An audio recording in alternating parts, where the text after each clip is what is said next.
Now that we know how to create scan classes ignition, let's look at how we can assign a scan class to a tag. So here I have a few tags already created in my designer in the tag browser. And these are OPC tags. So if I right click on the tag, I can edit the tag. In the general section, there is a scan class.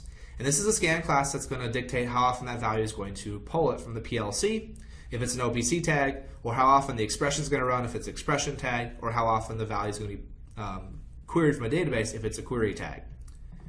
So to set the scan class, you can see right now this is set to default, which is the 1 second 24/7 rate. So you can see my value here is updating quite fast every 1 second.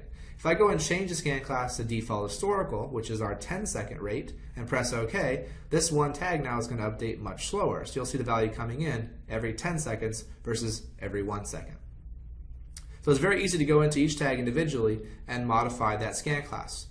We can also go and modify the scan class for the history, which we're going to talk about history in future lessons, but here there's another scan class that we can specify, and this scan class is for how often that value is going to get logged to the database.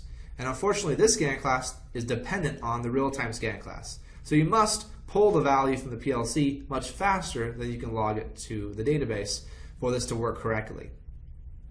So editing scan classes on tags is really easy, and you've got to pick and choose which scan class you want for a given tag.